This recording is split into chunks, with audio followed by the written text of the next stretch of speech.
நிர்வாகமாக தலைகளை தாழ்த்தி ஜெபிப்போம். இந்த நாள் ஒரு விசேஷித்த ஒரு நாளாக ஆண்டவர் ஒவ்வொருவருக்கும் ஏற்படுத்தினதற்காக ஆண்டவருக்கு நன்றி செலுத்துவோம். Ash Wednesday, we just remember today and we hope it is a special day for us. இந்த நாள் ஒரு விசேஷித்த நாளாக சாம்பல் புதன்கிழமை நாம் கருதுவதனாலே தேவாதி தேவன் இந்த நாள் தொடங்கி மீதியான இந்த 40 நாட்களிலும் தேவன் நமது வாழ்க்கையிலே பேசிக்கொண்டிருக்கிற அடியனுடைய வாழ்க்கையிலும் கேட்டுக்கொண்டிருக்கிற உங்களுடைய வாழ்க்கையிலும் மாபெரும் மாற்றத்தை அவருக்கு மகிமை கொண்டு வருகிற ஒரு மாற்றத்தை கர்த்தர் கண்டிடும்படியாக இந்த கிருபைகளை கொடுக்கும்படியாக ஜெபிப்போமாக. எங்கள் தகப்பனே, இது உங்களுடைய சமூகத்திலே பயபக்தியோடு நாங்கள் வந்திருக்கிறோம். எங்களை தாழ்த்துகிறோம். பெருமைக்கு இடமில்லை, மேற்றுமைக்கு இடமில்லை. கர்ப்பம், அகந்தை எல்லாவற்றையும் நாங்கள் தள்ளிவிட்டு இந்த சமூகத்திலே எங்களை தாழ்த்தி அர்ப்பணிக்கும்படியாக வந்திருக்கிறோம். பரிசுத்த ஆவியானவர் எங்களோடு பேசும் நாங்கள் கேட்கிறோம். எங்கள் இருதயம் புறப்படுத்தும், எங்கள் எண்ணங்கள், எங்களுடைய சிந்தனைகள் புறப்படுத்தும்.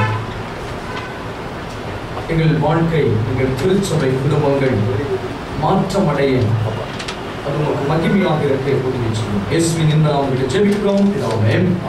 திருச்சபையார் உட்காருவோம். ஆண்டவராகிய இயேசு கிறிஸ்துவின் இன்ப நாமத்தினாலே உங்களை வாழ்த்துகிறேன். இந்த நாள் ஒரு விசேஷித்த ஒரு நாள். We just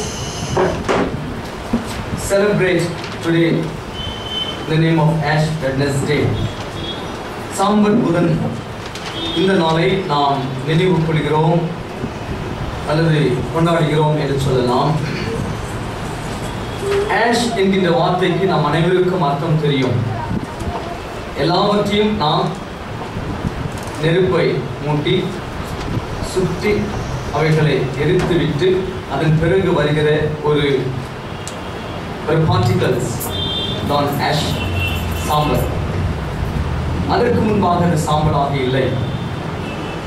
அது எப்பொழுது கொளுத்தப்பட்டதோ, என்றைக்கு நீங்கள் அக்கினியை மூட்டினீர்களோ, என்றைக்கு அது எரிந்ததோ, எரிந்து ஒன்றுமே இல்லாமல் சாம்பலானதோ, அதுதான் ஆஷ் என்கின்ற வார்த்தைக்கு அர்த்தத்தை கொடுக்கிறது. அப்படி என்று சொல்லும் பொழுது ஒன்றுமே இல்லை.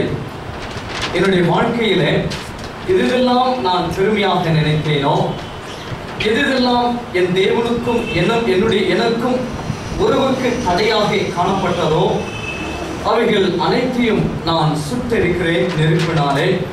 ஆண்டவரே, இதோ அவைகளை நான் சாம்பலாக மாற்றி உங்களுடைய சமூகத்திலே நான் சாம்பலிலும் இரட்டை உடித்துக் கொண்டு உட்காருகிறேன்.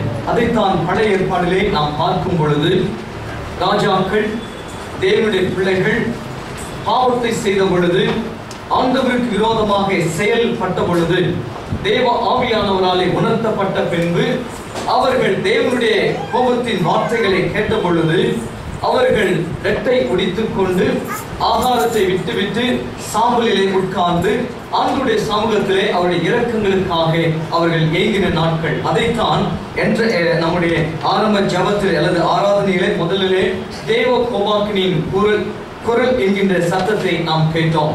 ஆகவே ஆண்டவர் இந்த நாளிலும் நம் ஒவ்வொருவரை கூட ஒரு நோக்கத்தோடு இந்த ஆராதனையிலே கலந்து கொள்ள நம்மை அழைத்த தேவனுக்கு நான் நன்றியை தெரிவித்துக் கொள்கிறேன். இந்த சாம்பல் புதன்கிழமை ஆராதனையிலும் கர்த்தர் நம்மோடு பேசுகிற காரியம் என்னவென்று சொல்லி நாம் தியானிப்போம். எடுத்தவர்கள் வாசிக்கலாம். 1 கொரிந்தியருக்கு நிருபம் 9ஆம் அதிகாரம் வசனங்கள் 24 முதல் கொண்டு 27 முடிய யாராவது வாசிக்கலாம். பந்தய சாலையில் ஓடுகிறவர்கள் எல்லோரும் ஓடுவார்கள், ஆகிலும் ஒருவனே பந்தயத்தை பெறுவான் என்று அறியீர்களாம். நீங்கள் பெற்றுக் கொள்ளத்தக்கதாக ஓடுங்கள். பந்தயத்திற்கு போராடுகிற யாவரும் எல்லாவற்றிலேயும் இச்சை அடக்கமாய் இருப்பார்கள். அவர்கள் அழிவுள்ள கிரீடத்தை பெறும்படிக்கு அப்படி செய்கிறார்கள். நாமோ அழிவில்லாத கிரீடத்தை பெறும்படிக்கு அப்படி செய்கிறோம். ஆதலால் நான் நிச்சயம் இல்லாதவனாக ஓடேன், ஆகாயத்தை அடிக்கிறவனாக சிலம்பம் பண்ணேன். மற்றவர்களுக்கு பிரசங்கம் பண்ணுகிற நான் தானே ஆகாதவனாய் போகாதபடிக்கு என் சரீரத்தை ஒடுக்கி கீழ்ப்படுத்துகிறேன். இன்றைக்கு டயசிஸ் நமக்கு கொடுத்த தலைப்பு தி ஸ்பிரிட் ஆஃப் டிசிப்ளின். சாதனா என்கின்ற வார்த்தை அல்லது ஒழுக்கத்தினுடைய ஆவி என்கின்ற ஒரு தலைப்பின் கீழாக நாம் தியானிக்கிறோம். கொரிந்த திருச்சபைக்கு அப்போஸ்தலனாகிய பவுலடியார் இந்த வார்த்தைகளை சொல்லுவதற்கு காரணங்கள் அநேகம். இந்த வார்த்தைகள் ஏன் சொல்லுகிறார், எதற்காக சொல்லப்பட்டது அப்படின்னு சொல்லும் பொழுது, கொரிந்து பட்டணத்திலே ஏகப்பட்ட பிரச்சனைகள் காணப்படுகிறது. அவைகளிலே ஆகாரத்தை உட்கொள்கின்றதான ஒரு பிரச்சனை இருக்கிறது. விக்கிர ஆராதனைகளுக்கு, விக்கிரகங்களுக்கு படைக்கப்பட்ட போஜனத்திலிருந்து சாப்பிடுவதா சாப்பிடக்கூடாதா, எந்த ஆகாரத்தை உட்கொள்ள வேண்டும், எப்படிப்பட்ட ஆகாரத்தை உட்கொள்ள வேண்டும் என்கின்ற அநேக காரியங்களை குறித்து பேசிக் கொண்டிருக்கிறதான அந்த சபைக்கு பரிசுத்த ஆவியானவரை கொண்டு பவுல் சொல்லும் பொழுது ஒரு சத்தியத்தை நமக்கு சொல்கிறார். என்னவென்று சொன்னால், we all should have or we all should possess the spirit of discipline அப்படின்னு சொல்கின்றார். நாம் அனைவரும் பெற்றுக்கொள்ள வேண்டியது என்ன அப்படின்னு சொன்னால், ஒழுக்கத்தின் ஆவியை நாம் பெற்றுக்கொள்ள வேண்டும். அப்படியானால் ஆண்டவர் நம்மிடத்திலே விரும்புகிறது என்ன அப்படின்னு சொன்னால், discipline. God wants from us is discipline. நாம் ஒழுக்கத்தோடு கூட இருக்க வேண்டும் அப்படின்னு சொல்கின்றார். சில பேருடைய வாழ்க்கையிலே தவறுதலான ஒரு காரியம் என்ன அப்படின்னு சொல்லும் பொழுது, இயேசு கிறிஸ்துவை ஏற்றுக்கொண்ட பிறகு ஒரு விதம், இயேசு கிறிஸ்துவை ஏற்றுக்கொண்ட பிறகு மற்றொரு விதமாக நடப்பதை நாம் பார்க்கலாம். அப்போ சில பேர் தவறுதலாக என்ன புரிந்து கொண்டார்கள் அப்படின்னு சொன்னால், இயேசு கிறிஸ்துவை ஏற்றுக்கொண்ட பிறகு என் இஷ்டப்படி நான் இருக்கலாம், இயேசு கிறிஸ்துவை ஏற்றுக்கொண்ட பிறகு எனக்கு சுதந்திரம் கிடைத்தது, இயேசு கிறிஸ்துவை ஏற்றுக்கொண்ட பிறகு எனக்கு ரட்சிப்பின் அனுபவம் கிடைத்தது, இயேசு கிறிஸ்துவை ஏற்றுக்கொண்ட பிறகு எனக்கு மோட்சம் சீட் ரிசர்வ் பண்ணப்பட்டது என்கின்ற ஒரு நிச்சயத்தை தவறுதலாக புரிந்து கொண்டு தாங்கள் நினைக்கிறபடி தாங்கள் என்ன நினைக்கிறாங்களோ அதை இஷ்டப்படி தங்களுடைய வாழ்க்கை நடத்துகிற ஒரு சில கிறிஸ்தவர்களை நான் பார்த்திருக்கிறேன். ஆனால் வேதம் நமக்கு கற்றுக் கொடுக்கும் பொழுது you and I should possess the spirit of discipline என்கிற வார்த்தையை நமக்கு கற்றுக் கொடுக்கிறார். அதை 9ஆம் அதிகாரத்திலே கொரிந்து திருச்சபைக்கு பரிசுத்த பவுலானவர் ஆவியானவரால் ஏவுதலால் எழுது கொள்ளும் பொழுது அதை எதற்கு ஒப்பிட்டு பேசுகிறார் அப்படின்னு சொன்னால், ஓட்ட பந்தயத்திற்கு அல்லது பந்தய சாலைக்கு ஒப்பிட்டு பேசுகிறார். He just compares the spirit of discipline with the games called Olympics. Olympics கேம்ஸுக்கு ஒப்பிட்டு பேசும் பொழுது பந்தய சாலையில் ஓடுகிறவர்கள் எல்லோரும் ஓடுவார்கள், ஆகிலும் ஒருவனே பந்தயத்தை பெறுவான் என்று அறியீர்களாம், நீங்கள் பெற்றுக் கொள்ளத்தக்கதாக ஓடுங்கள் அப்படின்னு சொல்கின்றார். அப்போ என்ன நமக்கு கற்றுக் கொடுக்கிறாருன்னா, எல்லாரும் ஓடுறாங்க அப்படின்னு சொல்லி நீ ஓடாதே, நீயும் ஓடும் பொழுது ஒரு நோக்கம் உனக்கு இருக்க வேண்டும். அது என்னவென்று சொன்னால், இந்த பந்தய பொருளை நான் பெற்றுக்கொள்ள வேண்டும், இந்த பரிசை நான் பெற்றுக்கொள்ள வேண்டும் என்கின்ற நிச்சயத்தோடு நீ ஓட வேண்டும் அப்படின்னு சொல்கின்றார். Run such a way to win the prize. We all in the track. நாம் அனைவரும் ட்ராக்ல இருக்கிறோம். We are all in running track. Running trackல நாம் அனைவரும் இருந்து கொண்டிருக்கிறோம். நாம் அனைவரும் ஓடிக்கொண்டிருக்கிறோம். உங்களுக்கு தெரியுமோ தெரியலையோ, ஆனால் உண்மை என்னவென்று சொன்னால், உங்களை அறியாமலே என்னை அறியாமலே நான் ட்ராக்ல இருக்கிறேன். I am in the track. I am my track, all my journey of running already started the moment that I accepted Jesus Christ as my personal savior. இயேசு கிறிஸ்துவை என்னுடைய சொந்த ரட்சகராக ஏற்றுக்கொண்ட அந்த க்ஷணமே அந்த தருணமே நான் ஓட்டத்திலே ஓடிக்கொண்டிருக்கிறேன், அது என்னுடைய வாழ்க்கை தொடக்கம் அப்படின்னு சொல்கின்றார். ஆனால் அநேக முறை நாம் என்ன புரிந்து கொண்டோம், நான் ஓடவில்லை, போதக பிதாக்கள் ஓடுகிறார்கள், நான் ஓடவில்லை, உபதேசியார்கள் ஓடுகிறார்கள், நான் ஓடவில்லை, சுவிசேஷமார்கள் மற்றும் மிஷனரிமார்கள் ஓடிக்கொண்டிருக்கிறார்கள், நான் ஓடவில்லை என்று சொல்லி நினைக்கிற காலங்கள் உண்டு. ஆனால் ஆண்டவர் எச்சரிக்கும் பொழுது, the moment that you and I accept Jesus as our personal savior, we are on track. நாம் அனைவரும் ட்ராக்ல ஓடிக்கொண்டிருக்கிறோம். அப்போ பவுலடியார் என்ன சொல்கிறார் சொன்னால், எல்லாருக்கும் உன்னை ஒப்பிட்டு பேசும் பொழுது, உன்னை நீ அவர்களோடு கூட ஒப்பிட்டு பார்க்கும் பொழுது ஒரு விஷயம் வித்தியாசப்பட வேண்டும். அது என்னவென்று சொன்னால், அவங்க ஓடுறாங்க, எனவே நான் ஓடுவேன் என்று சொல்லி நீ ஓடாதே, நீ பந்தய பொருளை பெற்றுக்கொள்ளத்தக்கதாக ஓட வேண்டும் என்று சொல்லி முதல் காரியத்தை நமக்கு கற்றுக் கொடுக்கிறார். இரண்டாவதாக எதை கற்றுக் கொடுக்கிறார் அப்படின்னு சொல்லும் பொழுது 25ஆம் வசனம், பந்தயத்திற்கு போராடுகிற யாவரும் எல்லாவற்றிலேயும் இச்சை அடக்கமாய் இருப்பார்கள். போதும், பந்தயத்திற்கு போராடுகிற யாவரும் எல்லாவற்றிலேயும் இச்சை அடக்கமாய் இருப்பார்கள். யாவரும் என்கின்ற வார்த்தை முக்கியமானது, எல்லாவற்றையும் என்கின்ற வார்த்தை முக்கியம் வாய்ந்ததாக காணப்படுகிறது. எல்லோரும் எந்த விதமான வித்தியாசம் கிடையாது. ட்ராக்ல ஓடும் பொழுது நீ படிச்சவனா படிக்காதவனா, பணக்காரனா படிக்காத பணக்காரன் இல்லையா, அல்லது நீ அழகா இருக்கிறியா அழகு இல்லையா, no difference, you are on track. நீங்களும் நானும் ட்ராக்ல ஓடிக்கொண்டிருக்கிறோம் அப்படின்னு சொல்லும் பொழுது நீங்கள் எல்லோரும் இச்சை அடக்கமுள்ளவர்களாக இருக்க வேண்டும் அப்படின்னு சொல்லி இரண்டாவதாக சொல்லும் பொழுது எல்லாவற்றிலும் சொல்கின்றார். பேசுகிற என்னிடத்திலும் கேட்டுக்கொண்டிருக்கிற உங்களிடத்திலும் ஆண்டவர் சொன்னும் வார்த்தை இதுதான், எல்லாவற்றிலும் அப்படின்னு சொன்னால் இதை மாத்திரம் நான் எக்ஸப்ஷன் கொடுங்க ஆண்டவரே நான் சொல்லவே முடியாது. Kindly excuse me in this matter, நான் ரொம்ப கோபக்காரன், அதுல மாத்திரம் எக்ஸ்கியூஸ் கொடுங்க ஆண்டவர் சொல்றார் கிடையாது. நான் மற்றவர்களை குறித்து புறம் கூறுகிறவன், எனவே இதுல மாத்திரம் எனக்கு எக்ஸ்கியூஸ் கொடுங்க ஆண்டவர் விரும்பவில்லை. நான் மற்றவர்களை கெடுக்கிறவன் அல்லது மற்றவர்களுடைய குடும்பத்திற்கு விரோதமாக செயல்படுகிறேன், அந்த ஒரு காரியம் தான் எங்கிட்ட இருக்கிறேன் ஆண்டு சொல்கிறார், நோ எக்ஸ்கியூஸ். இல்லாததை இருக்கிறது போல சொல்கின்ற சுபாவங்கள் படைத்தவர்கள் உண்டு, அது மாத்திரம் தான் எங்கிட்ட இருக்கிறது ஆண்டு சொல்கிறார், நோ எக்ஸ்கியூஸ். எல்லாவற்றிலும் அப்படின்னு சொல்லும் பொழுது ஒவ்வொன்றிலும் நீங்களும் நானும், நான் ஏற்கனவே சொல்லிட்டேன், என்னையும் சேர்த்து நாம் அனைவரும் ஒவ்வொரு வார்த்தைகளிலும் ஒவ்வொரு நடக்கைகளிலும் ஆண்டவருடைய கிளாஸுக்கு நேராக அல்லது அவருடைய வெளிச்சத்திற்கு நேராக கொண்டு வரப்படுகிறது. ஆகவே தான் வேதம் சொல்லும் பொழுது நீங்கள் எல்லாவற்றிலும் இச்சை அடக்கமுள்ளவர்களாக இருக்க வேண்டும். அதை ஆங்கிலத்தில் ரொம்ப அழகாக சொல்கிறார். Someone can read for me in English verse 25, 1 Corinthians 9. And everyone who completes for the prize, okay.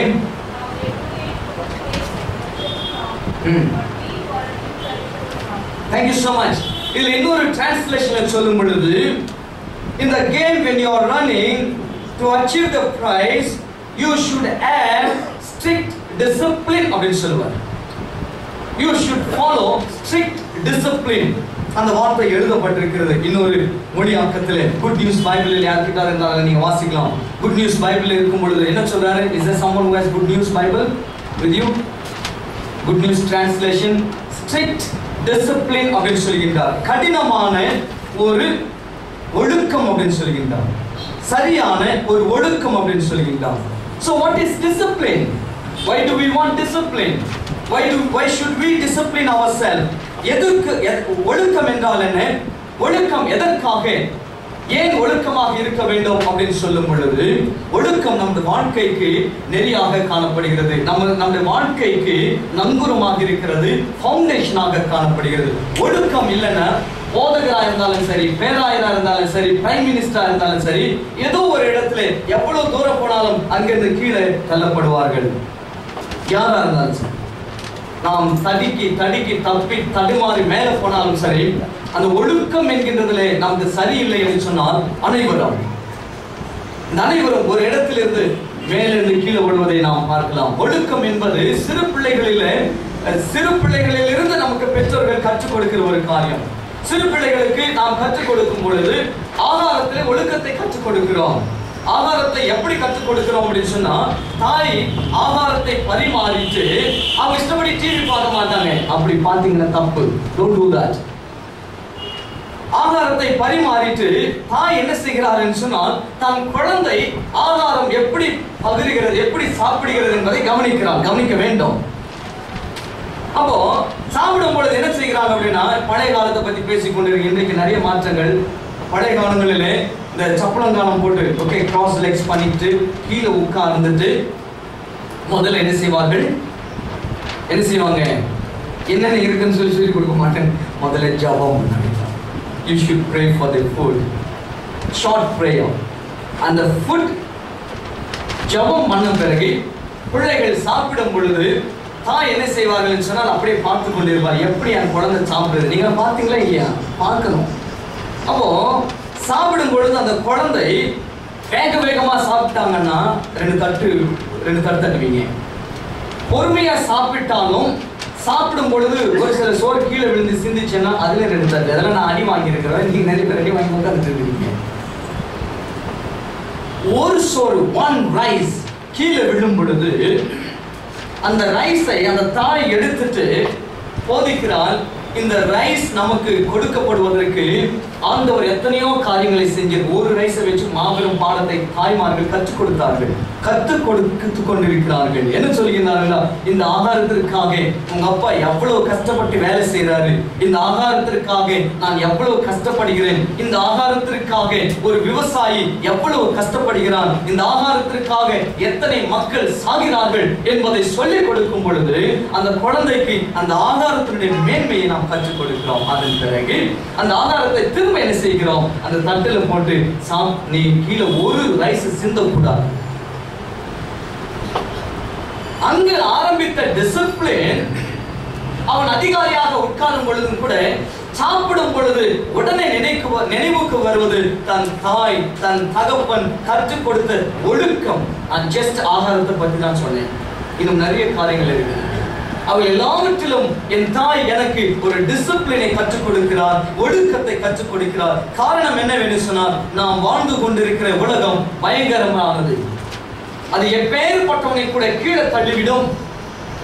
அவன் எப்பேற்பட்டவனா இருந்தாலும் சரி, அவன் திறமை மிக்கவனா இருந்தாலும் சரி, திறமை மிக்கவளாக இருந்தாலும் சரி, பயமும் பக்தி உள்ளவளாக இருந்தாலும் சரி, நாட்கள் முழுவதும் உபவாசம் பண்ணுகின்றவளாக அல்லது ஜெபிக்கின்றவர்களாக இருந்தாலும் சரி, டிசிப்ளினை நாம் இழந்து விட்டோம் என்று சொன்னால் அந்த திருச்சபையா இருந்தாலும் குடும்பமா இருந்தாலும் குடும்பத்திலே ஒரு தனிப்பட்ட நபரா இருந்தாலும் மேல போயிட்டு கீழே வந்து விடுவதை நீங்கள் பார்க்கலாம். ஆகவே தான் வேதம் நமக்கு கற்றுக் கொடுக்கிறது ஸ்ட்ரிக்ட் டிசிப்ளின் அப்படின்னு சொல்லுகின்றார். இந்த ஸ்ட்ரிக்ட் டிசிப்ளின் அப்படின்னு சொல்லும் பொழுது what is discipline? Discipline is a training. Discipline என்பது ஒழுக்கம் என்பது பயிற்சி. எதற்காக பயிற்சி? training to obey, training to have self control. ஒன்று எதற்கு பயிற்சி என்று சொன்னால் கீழ்ப்படிவதற்கு. இரண்டாவதாக சுய அடக்கம், செல்ஃப் கண்ட்ரோல். சுய அடக்கம் தேவை உண்டு அல்லது கற்றுக்கொள்ள வேண்டும் என்பதற்காக ட்ரைனிங். பயிற்சிக்கு வேண்டியது என்ன அப்படின்னு சொன்னால் முயற்சி. பயிற்சிக்கு வேண்டியது முயற்சி. முயற்சி இல்லாவிட்டால் பயிற்சிக்கு போகவே முடியாது. நமக்கு தெரியும் என் பாடி ஸ்லிம்மா வச்சுக்கணும் அப்படின்னு சொல்லி உங்களுக்கு எல்லாருக்கும் தெரியும். பாடி அவ்வளவு மெயின்டைன் பண்ண சொல்லி நமக்கு தெரியும். நல்ல ஆக்டிவா இருக்குன்னு சொல்லி விரும்புவோம், சரிதானே? எல்லாருக்கும் தெரியும்.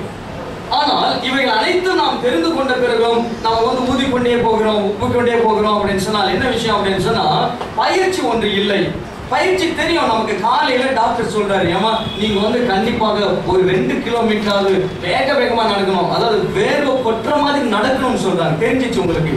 மெடிசின் வேலை செய்யாதுன்னு தெரிஞ்சு போச்சு. மெடிசன் நீங்கள் சாப்பிட்டாலும் டாக்டர்கள் சொன்ன காரியம் என்ன அப்படின்னு சொன்னால் நீ வேகமாக காலையில எழும்பி ஒரு ரவுண்ட் நீ ஜாக்கிங் போக வேண்டும், அது வேர்வை கொட்டணும் அப்படின்னு சொல்லுகின்றார். அதன் பிறகு சாப்பாடுல கண்ட்ரோல் அப்படின்னு சொல்லுகின்றார். மறக்காம நான் கொடுத்த மாத்திரை நீங்க மறக்காம போடணும் அப்படின்னு சொல்லுகின்றார். இத்தனை நேரத்தில் போடணும், இத்தனை நாட்கள் போக வேண்டும், இத்தனை வருடங்கள் போட வேண்டும் அப்படின்னு சொல்லுகின்றார். நம்ம ஈஸி மெத்தட் எதை பண்ணோம்? நம்ம ஈஸியாக ஃபாலோ பண்ண மெத்தட் என்ன தெரியுங்களா? சாப்பிட்ட உடனே மெடிசன் போட்டோம், அது மாத்திரம் எடுத்து சாப்பிட்டோம், மெடிசனை போட்டோம், பயிற்சி விட்டோம். ஏன் பயிற்சி விட்டோம் என்று சொன்னால் முயற்சி இல்லை. அப்போ ஏன் அப்போஸ்தலனாகிய பவுலடியார் இந்த வார்த்தை இங்கு சொல்லுகிறார் அப்படின்னு சொல்லும் பொழுது, பந்தயத்திற்கு போராடுகிற யாவரும் எல்லாவற்றிலேயும் இச்சை அடக்கமாய் இருப்பார்கள் அப்படின்னு சொல்லும் பொழுது, கிரேக்க நாட்டிலே கிரேக்கர்கள் ஒலிம்பிக் கேம்ஸ் ஆரம்பிக்கும் பொழுது அந்த நாட்கள் பவுலடியார் இந்த 1ஆம் 2ஆம் நூற்றாண்டுகளிலே மாபெரும் விழாவாக அது கொண்டாடப்படுகிறது. சிறியோர் பெரியோர் கிராமங்களில் எல்லாரும் திரண்டு வருவார்கள். அந்த கேம்ஸ்ல பார்ட்டிசிபேட் பண்ணுவதற்காக, ஒரு நாள் பார்ட்டிசிபேட் பண்ணுவதற்காக அவர்கள் முயற்சிகளை எடுப்பார்களாம். எத்தனை நாள் பார்ட்டிசிபேட் பண்ண வேண்டும்? ஒரு நாள். இந்த ஒரு நாளுக்கு எத்தனை நாட்கள் அவர்கள் முயற்சிப்பாங்களா, பயிற்சி எடுப்பாங்களா? Not 1 month, not 6 months, more than 10 months. 10 மாதங்கள் அவர்கள் விடாமுயற்சி செய்வார்களாம். 10 மாதங்கள் ஒரு நாள் பிராக்டிஸ்க்கு. அப்போ கிறிஸ்தவர்களாக நீங்களும் நானும் அநேக காரியங்களிலே நாம் ஆவிக்குரிய ட்ராக்ல ஓடும் பொழுது ஒரு நாளுக்காக நாம் ஓடவில்லை. தேவாதி தேவனுடைய ராஜ்யத்திலே நாம் பிரவேசிப்பதற்காக, அந்த நாட்களுக்காக நாம் காத்து கொண்டிருக்கிறபடினாலே இந்த கேம்ல நீங்களும் நாமும் செல்ஃப் கண்ட்ரோல் வேண்டும் அப்படின்னு சொல்கின்றார். அதற்கு தேவை டிசிப்ளின். அந்த டிசிப்ளினுக்கு தேவையானது ட்ரைனிங் அப்படின்னு சொல்லியிருந்தார். சில நேரங்களில் நான் கொயர் மாஸ்டரோட பேசுனது உண்டு. நம்ம சர்ச் கொயர் மாஸ்டர், என்ன கொயர்ல ஏன் பசங்களை வர மாட்டேங்க, வாய்ஸ் கிடையாதான்?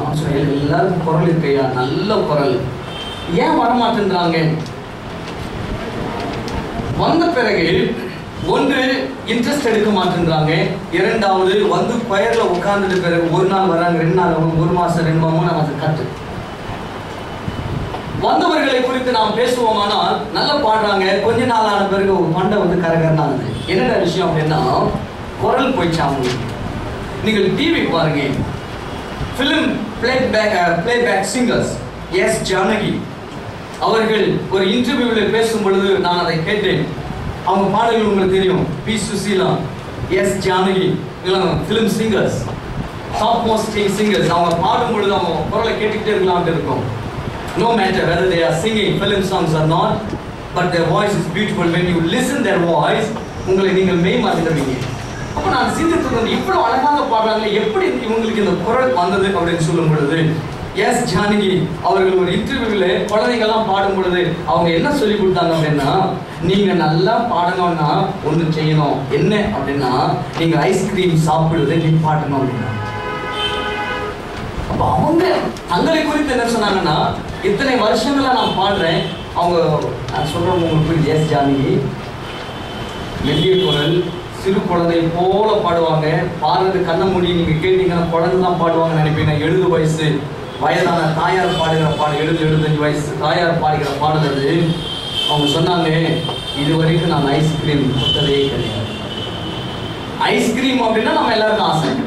குழந்தையிலேருந்து பெரியவங்க மாட்டோம், வயசானவங்க சொல்லவே வேண்டியது கிடையாது. 1 2 அது மாட்டு போயிட்டே இருக்கிறது. காரணம் என்னன்னா ஆசை. ஐஸ்கிரீம் யாரை விட்டது? சிங்கரை விட்டுதா? கொயர் மாஸ்டரை விட்டுதா? ஆர்கனிஸ்டை விட்டுதா? சிங்கர்ஸை விட்டுதா? ப்ரீச்சரை விட்டுதா? யாரை விட்டுதா? யாரையும் விடுதா? அப்போ அவர்கள் சாப்பிட்டு திருப்தி அடைகிறார்கள். சரி, ஆனால் சிங்கர்ஸ் என்ன சொன்னாங்க அப்படின்னா, யூ டோன்ட் டச் ஐஸ்கிரீம். அந்த பாடுகிற சிறு குழந்தைகளுக்கு அந்த தாயார் சொல்லிக் கொடுத்து வருவார், உன்னுடைய ஆகாரத்தை நீ சரி பண்ணி கொள்ள வேண்டும். ஏன்னா நீ பாடுற, உன்னுடைய போக்கஸ் எல்லாமே பாடணும், பிலிம்ல பாடணும், நல்ல நல்ல பாடல்களை வெளிக்கொண்டு வர வேண்டும், நல்ல நல்ல படங்களிலே பாட வேண்டும் என்று நீ விரும்புகிறபடினாலே உன் குரல் நல்லா இருந்ததா நீ அந்த பாடலை பாட முடியும். அதற்கு உனக்கு தேவையானது 1 2 3 4 அப்படின்னு சொல்லி கொண்டிருக்கிறார். என்ன கற்றுக்கொண்டோம் அப்படின்னு சொல்லும் பொழுது, ட்ரைனிங் தேவைப்படுகிறது. சிலவற்றை விட்டு விட வேண்டும். அதற்கு செல்ஃப் கண்ட்ரோல். அது ரொம்ப ஈஸி கிடையாது. ஆஃப்டர் ஒரு டீயை விடுறதுக்கு நான் படுற கஷ்டம் எனக்கு தெரியும். ஒரு சிங்கிள் டீ விடுறதுக்கு ரொம்ப கஷ்டம். நானும் முயற்சித்தேன். என் மனைவி கிட்ட சொன்னேன், இனிமேல் டீ குடிக்க போட்டுக்கலாமா அப்படின்னு. அப்போ 3 நேரம் டீ குடிச்சிருந்தேன், நிப்பாட்டிட்டேன். யார் வீட்டுக்கு போனாங்க, நான் சில வீடுகளுக்கு வந்து சொன்னேன், பால் கொடுங்கம்மா, இல்லாட்டி ஒன்றுமே தண்ணி கொடுங்க, டீ வேணாம் அப்படின்னு சொன்ன நாட்கள் உண்டு. செல்ஃப் கண்ட்ரோல் போன பிறகு 5 டீ ஒரு நாளுக்கு ஆயிடுச்சு. பர் டே 5 டீ டபுள் ஆயிடுச்சு. ஏன் ஒரு எப்போ நான் சிந்திக்க ஆரம்பிக்கிறேன், இப்போ ஒரு டீ என்னால் விட முடியல, எப்படி இது அப்படின்னு சொல்லும் பொழுது, it's all required of training. The students who are studying, you should have self control, discipline, training. எத்தனை மணிக்கு எழுந்துறீங்க? எவ்வளவு நேரம் ஜெபம் பண்றீங்க? எத்தனை நேரம் வேதத்தை வாசிக்கிறீர்கள்? எத்தனை நேரம் வேதத்தின் வாசித்ததின் அடிப்படையிலே நம்முடைய வாழ்க்கையை நாம் நடத்தி கொண்டோம்? அப்போ இந்த 40 நாள் நாம் என்ன செய்கிறோம் அப்படின்னு சொன்னால், we are giving ourselves to the training. இதற்கு முன்பாக நாம் அலிபூர ஜெபம் பண்ணையா, அது முக்கியம் கிடையாது. இப்போ என்ன செய்து கொண்டிருக்கிறாய், அது முக்கியம்.